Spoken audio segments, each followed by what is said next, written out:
see, I will try to present you in my presentation some points what is going on in Croatia at the moment with the youth policy. First about something about our ministry, then about documents, what is going on with youth mobility at the moment, what are our ongoing processes, and the last, what we have to do to improve youth mobility, to develop better youth mobility.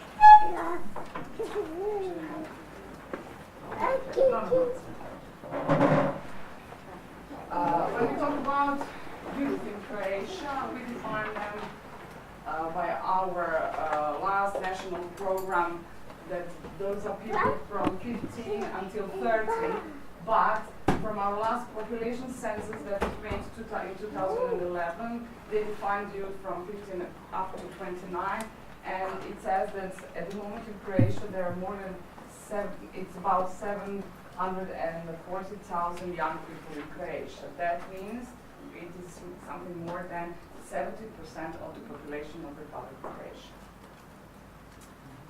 Croatia. Ministry of Social Policy and Youth.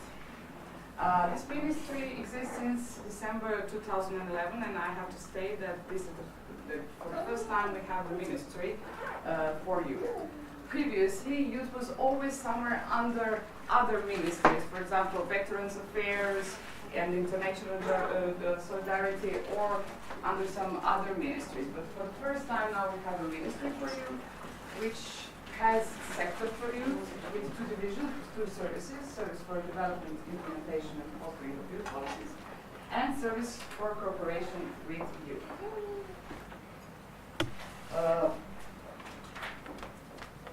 Two main existing documents, of course there are several others, but two main existing documents when we speak about our ministry and youth policies in Croatia is Act on Youth Advisory Board and National Youth Program, which is for time from 2009 until 2013. This Act on Youth Advisory Board was adopted in 2007 as the first act on youth in the Republic of Croatia. I'm mentioning this act because later on you will see what our ongoing processes are, and I will tell you the reason why I mentioned this act. Youth advisory boards are established by the representative bodies of the local and regional self-administration units as its or theirs counseling bodies.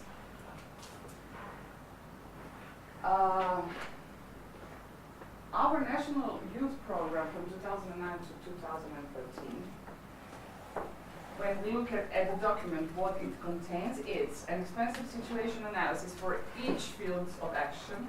There are 7 fields of action, then specific aims for each area, and recommendations to the local and regional self-administration units. What I would like to state that while we were drafting that national youth program, we included young people in all steps of drafting the national program.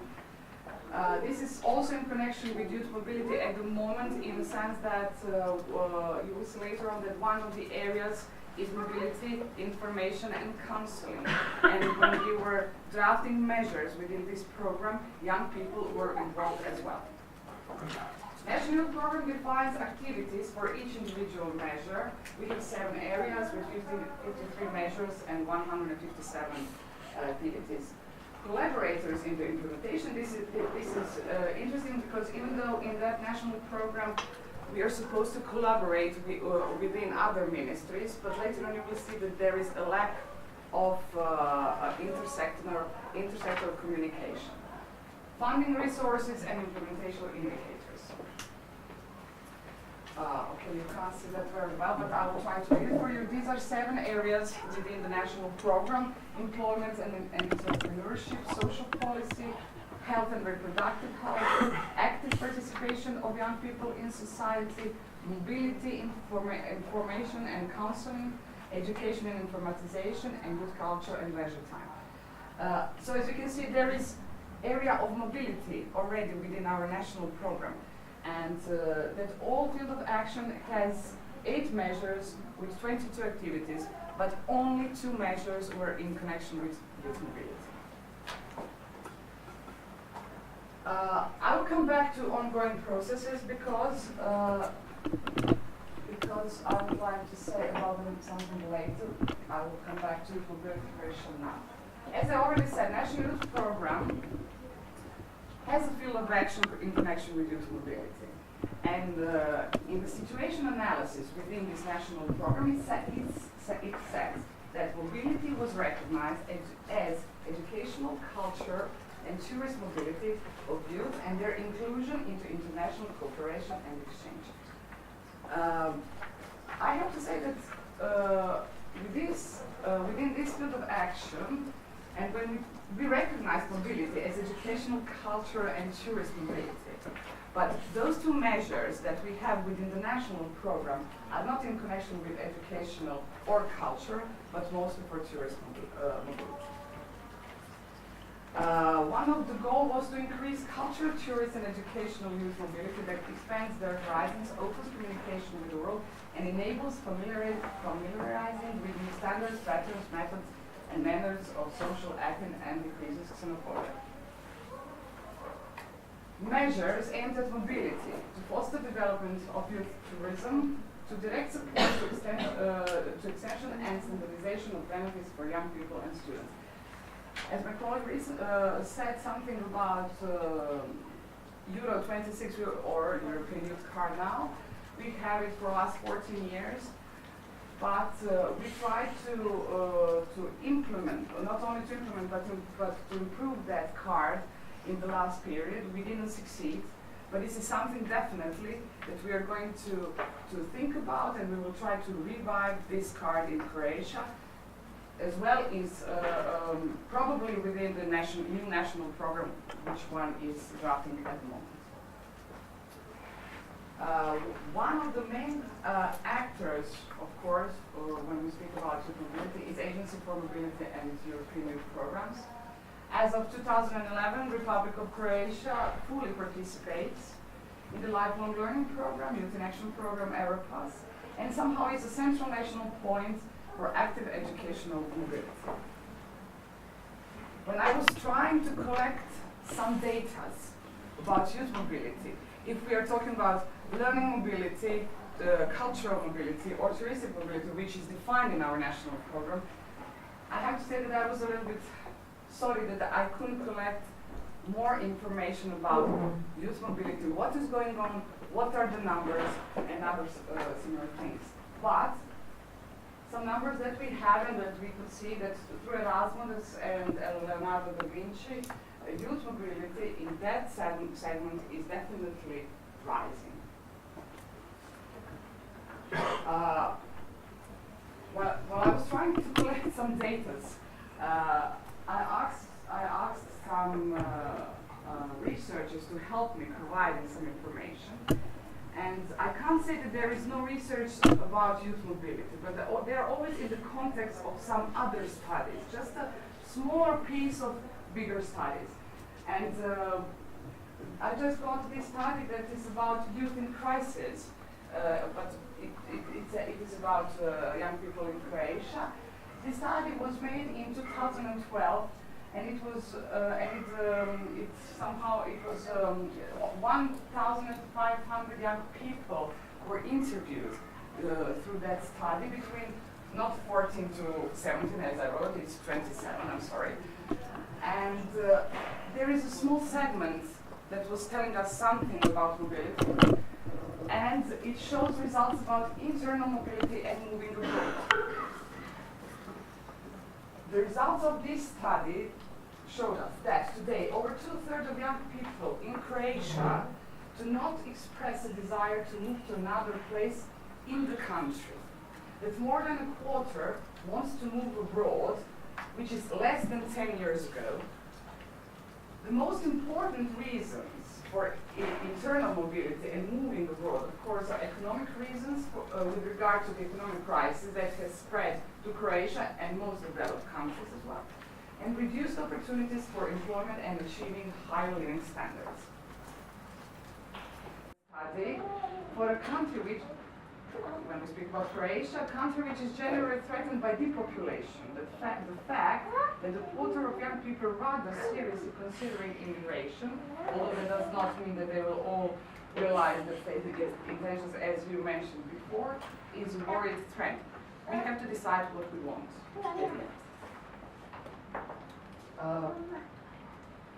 Now I will go back to ongoing processes just to tell you.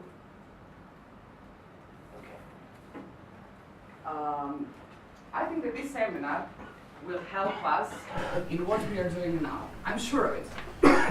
Because we are drafting the Act on Youth, which will probably clear the sector for youth, what the umbrella organization is, what youth work is, the recognition of youth work. But it is very important that we will try to put in that act that researches about youth should be provided and should be done constantly either in periods of 4 years or whatever, but we would really like that research become a part of Act on Youth. Drafting new national strategy on youth and research on youth potential problems of young people in Croatia is something that we are doing at the moment. The research about youth potential and problems will be done on 2,000 young people all over Croatia, and we want that after we get the results, it will be somehow a base for making a new national program. And this is the part, and this is the field where we need to, where we have a possibility to improve and to develop mobility.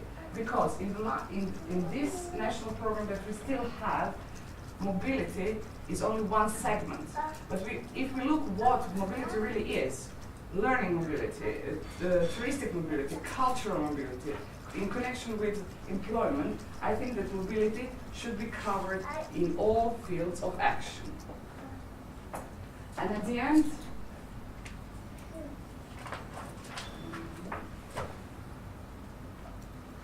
how to improve youth mobility? I think first of all, systematically monitor certain indicators regarding any kind of youth mobility. Second, support new studies about mobility. Third, give special attention to youth mobility when drafting the national youth program. And fourth, improve intersectional cooperation. Because while I was preparing this presentation, one of the problems was that I couldn't collect data from other ministries which are responsible for certain fields of youth mobility. Thank you.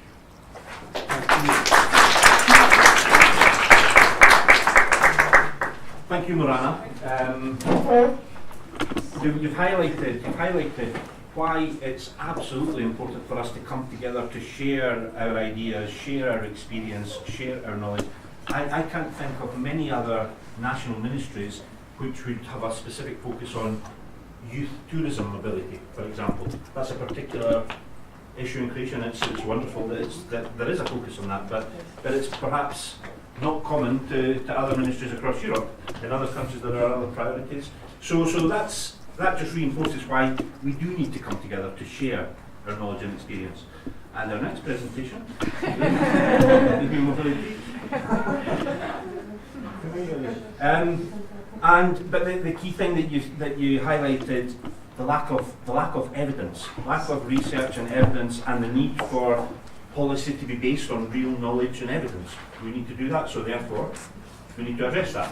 If I can say something to conclude, if it is not